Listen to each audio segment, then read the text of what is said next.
A Soso Produções convida você a se tornar um patrocinador. Semeie no nosso ministério, inscreva-se no canal e compartilhe os vídeos. Seja um multiplicador desta visão.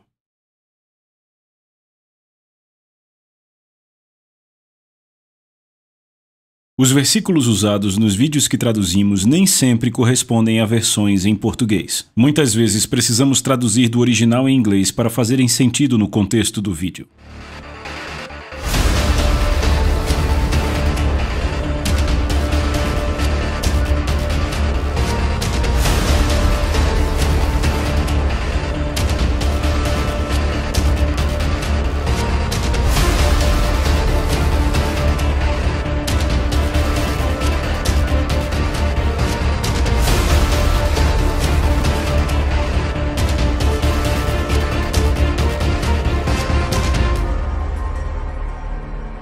Meu nome é Rick Renner e eu quero lhe dar as boas-vindas ao programa de hoje.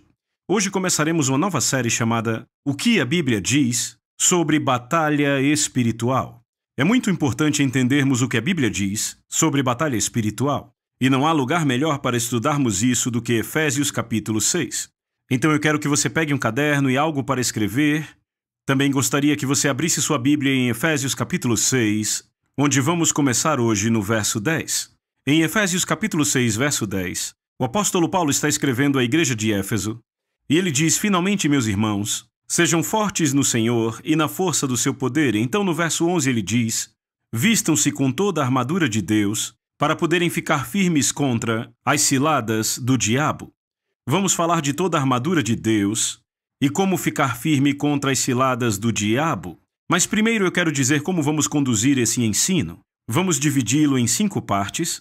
Parte número 1, vamos discutir sobre o poder espiritual, em Efésios 6, verso 10, poder espiritual. Então, em Efésios 6, verso 11, veremos 5 palavras sobre batalha espiritual. 5 palavras sobre batalha espiritual. Então, no verso 12, veremos o inimigo explicado. O inimigo explicado. Então, em Efésios 6, verso 13, vamos ver como resistir ao mal. E, finalmente, em Efésios capítulo 6, versos de 14 a 18, vamos ver todas as peças individuais que Deus nos deu, chamadas de armas espirituais ou armadura espiritual. É muito poderoso. Mas hoje vamos começar no verso 10, onde Paulo diz: "Finalmente, meus irmãos, sejam fortes no Senhor." Isso é muito interessante para mim. Paulo começar esse texto inteiro sobre armas espirituais, sobre batalha espiritual, com o assunto força espiritual. Por que ele começa com o assunto força espiritual? Quando vamos ao verso 11, ele vai nos dizer para vestir toda a armadura de Deus. Toda a armadura é a palavra grega panóplia. Hoplos é a palavra para armadura. A palavra pan significa toda. Então, quando juntamos as duas palavras, significa toda a armadura e descreve toda a armadura carregada por um soldado romano, que continha basicamente 7 peças nela. Primeiramente, o cinturão, que vamos ver ao avançarmos em nosso ensino. Segundo, havia a couraça. Depois da couraça havia os calçados que iam dos joelhos aos calcanhares, cobriam os pés e iam dos joelhos aos calcanhares, chamados grevas. Os sapatos eram cobertos com couro e metal, tinham espinhos embaixo, eram sapatos muito agressivos, e é interessante que Paulo os chama de calçados da paz. Mas então havia o escudo. Depois do escudo havia o capacete, então a espada, e finalmente havia uma lança. Quando se coloca tudo isso junto e se analisa quanto pesava, estas peças da armadura de um soldado médio romano pesavam aproximadamente de 30 a 35 quilos. 30 a 35 quilos. Vamos ficar com 35 por enquanto. 35 quilos de armadura. Agora imagine você marchando, lutando no campo de batalha, carregando 35 quilos de armadura. Você tem que ser um indivíduo que se exercita e é muito musculoso. Um homem fraco não consegue operar esse tipo de armadura. Mas, somado a tudo isso, o soldado romano carregava uma mochila, e a mochila pesava aproximadamente 10 quilos. Paulo se refere a essa mochila em Gálatas capítulo 6, verso 5, quando ele nos escreve sobre dar dízimos e ofertas, ele diz que cada homem deverá levar seu próprio fardo. Esta palavra fardo vem da palavra grega que exatamente descreve essa mochila de um soldado romano. Nesse verso em particular, Gálatas 6, verso 5, Paulo a usa no contexto de dar ofertas, dízimos e ofertas especiais. E ele diz que cada homem tem sua própria responsabilidade. Você não pode esperar que outra pessoa carregue a sua responsabilidade. Como era esperado que cada soldado carregasse o seu próprio peso, é esperado de nós que financeiramente carreguemos nosso próprio peso para a obra de Deus. Mas havia uma mochila que normalmente pesava cerca de 10 quilos. Então, se colocarmos junto toda a armadura e a mochila que o soldado romano carregava, dava cerca de 40 ou 45 quilos de peso. Então, imagine se agora eu colocasse sobre você de 40 a 45 quilos extras e te pedisse para correr num campo. Você conseguiria? Você conseguiria sequer levantar da cadeira e andar pela sala? Isto é muito peso. E você só consegue manusear esse tipo de peso se você é forte. E Paulo sabia disso. Então, antes mesmo de Paulo entrar no assunto da armadura, que era muito pesada e muito necessária, ele começa com o assunto da força, porque não podemos operar a armadura espiritual a não ser que tenhamos o poder de Deus operando em nossa vida. É este poder que nos habilita a carregar armas espirituais. Mas note como Paulo começa em Efésios 6, no verso 10. Ele diz, finalmente, meus irmãos. Essa palavra finalmente é uma frase grega que poderia ser traduzida como em resumo. E se você levar por aí, é como se Paulo dissesse como minhas últimas palavras. Eu quero escrever isso antes de encerrar o que eu estou dizendo. Mas, de fato, a palavra grega usada aqui traria melhor a seguinte ideia. Eu guardei isso por último, o que é mais importante, para o final. Então, se vocês não lembrarem nada do que eu disse nessa carta, vocês lembrarão disso. Um homem até traduziu isso, agora para tratar do mais importante dos assuntos, e então Paulo começa a discorrer sobre batalha espiritual e sobre armadura espiritual. Agora eu guardei o assunto mais importante para o final. Então, se vocês não lembram de nada mais do que eu disse nessa epístola, que isso continue em sua mente, eu quero que vocês se lembrem finalmente do último e mais importante assunto. Bem, isso é impressionante. Porque quando você estuda o livro de Efésios, ele está carregado de importantes ideias teológicas. Por exemplo, em Efésios capítulo 1, o apóstolo Paulo discorre sobre eleição. E eleição é um assunto muito importante. Ele trata da questão da predestinação, da adoção, do selo do Espírito Santo. O capítulo 1 por si só é algo que todo crente deveria entender. Mas aí vamos ao capítulo 2. Paulo fala da maravilhosa graça de Deus, pela graça sois salvos mediante a fé, aquele verso maravilhoso, Efésios 2, verso 8. E então, no capítulo 3, o apóstolo Paulo começa a falar sobre o plano eterno de Deus para a igreja. E então, no capítulo 4, o apóstolo Paulo começa a descrever o ministério quíntuplo, a unidade na igreja, e aí quando chegamos no 5, ele começa a tratar dos relacionamentos entre esposas e maridos, sobre ser cheio do Espírito Santo, e aí no capítulo 6, ele fala do relacionamento entre pais e filhos, empregadores e empregados. Este livro está totalmente carregado de ideias e doutrinas teológicas que precisamos abraçar. Mas quando chegamos ao final do livro, agora, capítulo 6, verso 10, Paulo diz, finalmente, tratando do último e mais importante assunto, se vocês não lembrarem de nada do que eu disse, por favor, lembrem disso. Eu deixei isso para o final para que isso ficasse mais fresco em suas mentes. E aí ele começa a descrever a batalha espiritual e a armadura espiritual. Agora, por que Paulo acreditaria que isso é tão importante para esse momento? Bem, se você estudar Efésios capítulo 4, você descobre que a maravilhosa igreja de Éfeso, uma igreja bem madura, não estava se comportando de forma muito madura.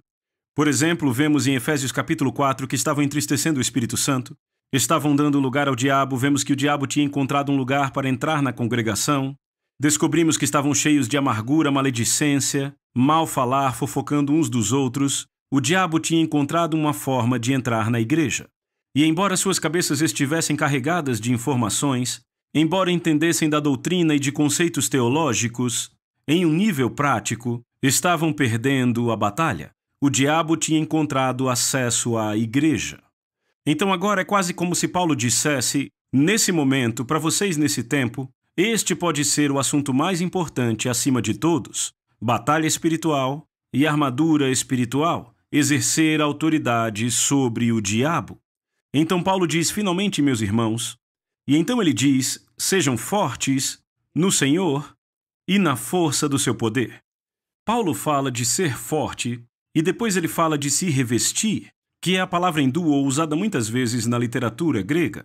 Muitas vezes é usada para o ato de pôr roupas novas. Por exemplo, Colossenses nos diz para nos revestirmos de Cristo, é a mesma palavra, a palavra enduo. É vestir algo novo, algo que não é natural para você. E agora Paulo usa essa palavra, revestir, a palavra grega enduo, para dizer que devemos vestir o poder de Deus. Temos que pô-lo sobre nós, e ele não vem sobre nós por acaso. Temos que tomar uma decisão de receber o poder de Deus, nos vestirmos com o poder de Deus, é uma decisão mental. Enduo. Quando você acorda de manhã, você não olha para suas roupas e diz, ok, roupas, pulem sobre mim. Você deve fazer algo com as suas mãos para colocar as suas roupas em você mesmo. É uma decisão que você executa. E agora, usando essa palavra enduo, Paulo diz, vocês têm que tomar a decisão de agarrar o poder de Deus, colocar sobre vocês e se vestirem com o poder de Deus.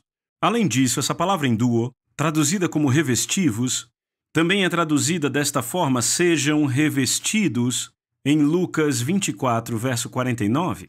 E em Lucas 24, 49, Jesus diz aos seus discípulos, permaneçam na cidade de Jerusalém, até que sejam revestidos do poder que vem do alto. É a mesma palavra no verso 11, depois que ele diz para serem fortes, a palavra grega enduo. Agora a palavra para sejam fortes em grego, endunamo, é maravilhosa.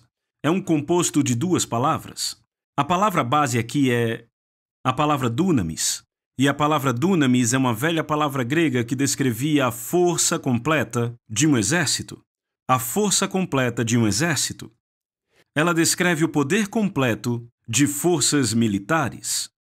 Eu acho maravilhoso esta ser a palavra mais frequentemente usada em conexão com a pregação do Evangelho ou o poder do Espírito Santo. Por exemplo, em Romanos capítulo 1, verso 16, Paulo diz, eu não me envergonho do Evangelho de Cristo, pois é o poder de Deus para a salvação.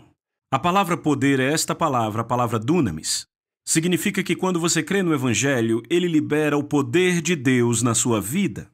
Quando você crê e abraça o Evangelho, é como um forte exército vindo a seu favor. Esta é a força completa do poder de Deus vindo para a sua vida. Mas agora, em Efésios 6, verso 10, essa palavra dunamus está composta com a palavra en. Não é só a palavra dunamus, mas vem com o prefixo en. E o prefixo en significa em, como estar dentro de algo. Como se eu colocasse água dentro de um vaso. Então, quando juntamos essas palavras em dúnamo, isso é poder. É um grande poder, é um poder tremendo, um poder que é projetado para estar dentro de algo. Então descobrimos que não é apenas um poder fluindo livremente, mas é um poder que é projetado para operar dentro de algum tipo de receptáculo. Agora, qual é o receptáculo no qual esse poder é projetado para operar? Eu e você somos receptáculos criados por Deus para receber este poder. Mas como esse termo vem acompanhado de revestir, como vestir uma roupa, significa que não vamos receber esta infusão de poder a não ser que o alcancemos e peguemos. Mas se pegarmos esse poder, se o alcançarmos pela fé para recebê-lo, ele não só nos revestirá, mas vai nos preencher completamente. Agora, quando esse tipo de revestimento vinha sobre alguém na literatura grega ou na literatura romana, transformava a pessoa. Transformação total. Um ser humano normal que recebesse, por exemplo, esse revestimento dos deuses, das lendas gregas ou pagãs, quando o indivíduo era revestido ou seu sinônimo dotado pelos deuses, Isso pegava aquela pessoa e a transformava em um super ser humano, com habilidades para fazer o que ela antes não conseguia. Eram transformados, quase se tornavam super-humanos. Era exatamente o que essa palavra significava e Paulo sabia disso. Paulo era um especialista quando se tratava do assunto de linguagem. E agora Paulo diz aos seus leitores que estavam em lutas, seus leitores, que estavam lidando com o diabo. Ele sabe que eles precisam de armas espirituais, mas antes de conseguir carregá-las, precisam alcançar pela fé, agarrar o poder de Deus, deixar o poder de Deus enchê-los, dotá-los. E quando o poder de Deus os dota, ele os transforma, ele os energiza e dá a eles a habilidade muscular que precisam no reino espiritual para carregar armas espirituais. E é por isso que Paulo continua dizendo: sejam fortes no Senhor e na força do seu poder. A palavra força e poder são palavras diferentes no grego. Em português também não são a mesma coisa. Qual a diferença entre força e poder? A palavra força é a palavra grega kratos, e a palavra kratos em todo o Novo Testamento descreve o que eu chamaria de poder demonstrado ou poder ativado.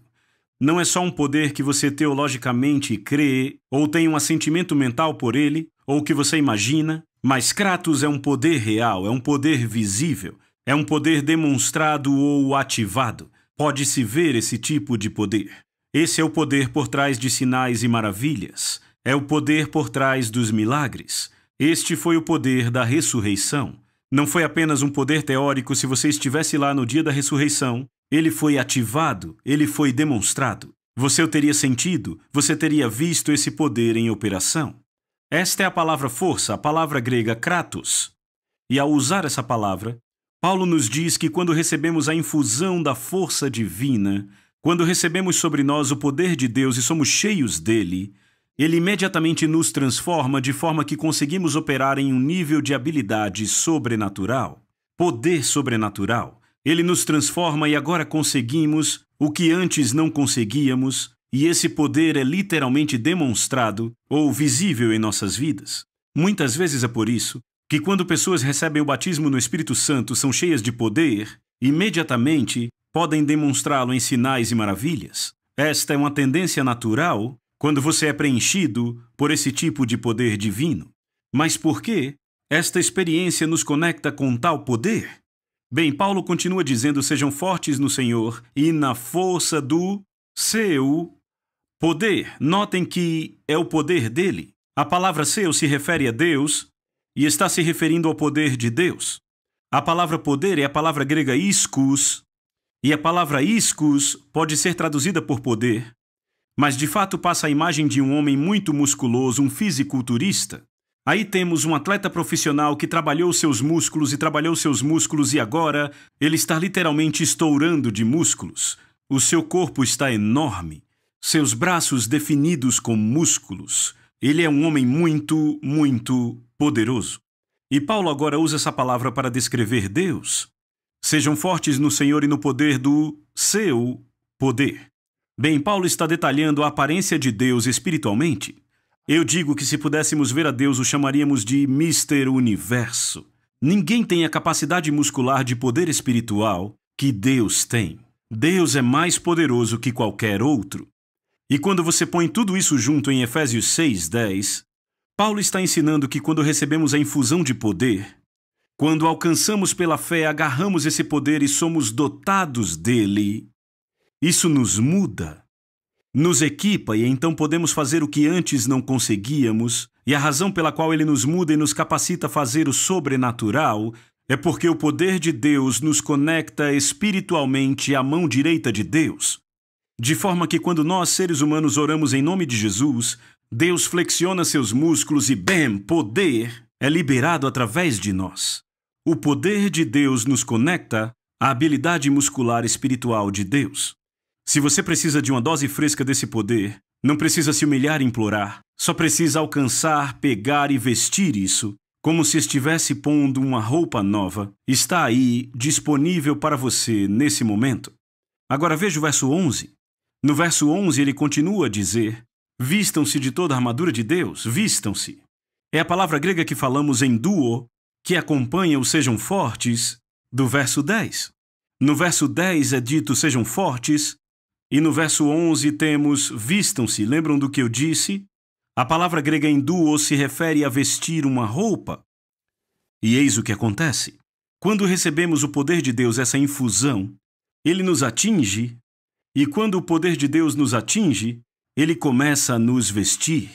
Põe um capacete em nossa cabeça, põe uma couraça em nosso peito, põe um cinto em nossa cintura. O poder de Deus põe um escudo em nossa mão, põe a espada em nossa mão, começa a nos vestir da cabeça aos pés. O poder de Deus vem até nós e quando nos alcança, começa a se materializar e começa a nos vestir do topo da cabeça até a sola dos nossos pés, até termos nos vestido de toda a armadura de Deus. Toda a armadura, de novo, é a palavra grega panóplia, da qual eu já falei no começo do vídeo. Temos a palavra pan, que significa todo, e a palavra óplos, que descreve armas ou armadura. É interessante que ele não diz ponham partes da armadura de Deus, panóplia, toda a armadura, tudo que Deus tem para dar. Deus não quer que você se vista parcialmente, Deus quer que você tenha toda a armadura de Deus. Agora é interessante que no grego a expressão de Deus é o que chamamos de genitivo, e significa que essa armadura vem direto de Deus.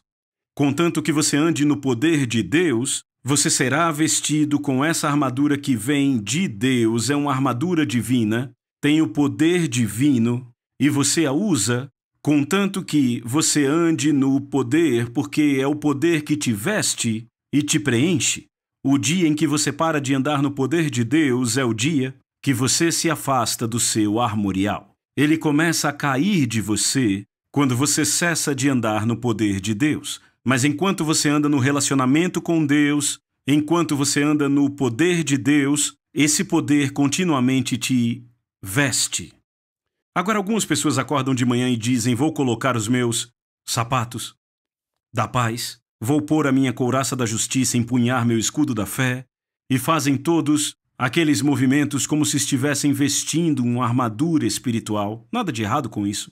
Talvez seja uma boa forma de lembrar mentalmente o que se tem, mas fazer tudo isso não te equipa com a armadura de Deus. O que te equipa com a armadura de Deus é o poder de Deus e andar consistentemente nesse poder. Se você sair do poder de Deus, provavelmente o diabo te atingirá, porque você não está mais protegido. Volte ao poder de Deus, comece outra vez a orar em línguas, andar no poder de Deus, e você descobrirá que tem um nível de proteção, porque o poder de Deus te equipa e ele veste você completamente. E o apóstolo Paulo continua dizendo: vistam-se com toda a armadura de Deus para poderem ficar firmes contra as ciladas do diabo. E quando ele diz ficar firmes, é a palavra grega esteme, e essa palavra esteme é uma palavra técnica usada no contexto militar para descrever um exército que é como uma frente. Um exército que é tão unido, que é tão forte que não pode ser penetrado. De fato, esse exército, quando se une e marcha junto, tem a capacidade de fazer o inimigo recuar ou empurrar o inimigo para trás da linha do seu território.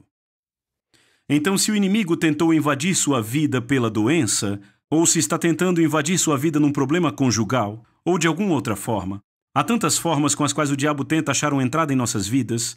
Se você está vestido com a armadura de Deus, você se torna como uma frente unida, e você tem a capacidade de dizer: não, você não vai entrar no meu território, e você pode ficar firme contra ele, ou você pode empurrá-lo para trás da linha.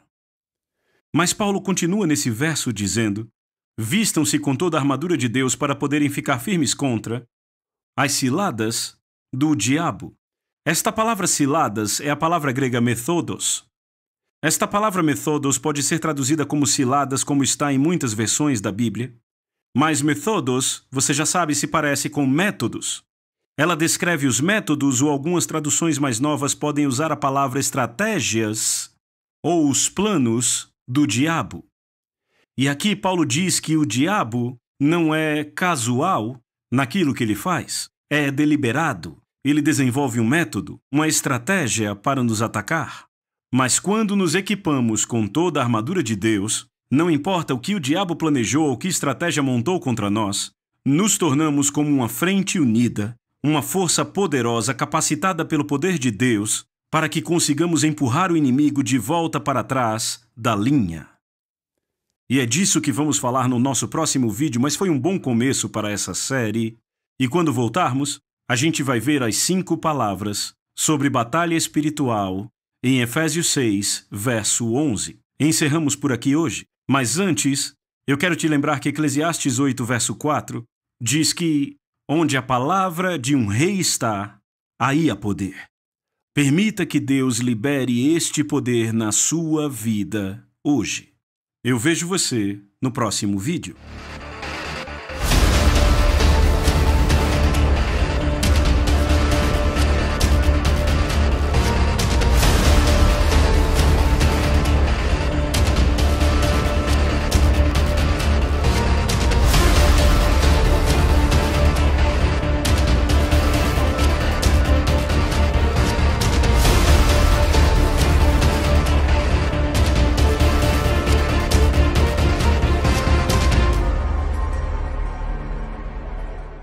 A Soso Produções convida você a se tornar um patrocinador. Semeie no nosso ministério. Com a sua oferta poderemos produzir muito mais vídeos. Este é um ministério independente e, por isso, precisa da sua participação. Inscreva-se no canal e compartilhe os vídeos. Seja um multiplicador desta visão.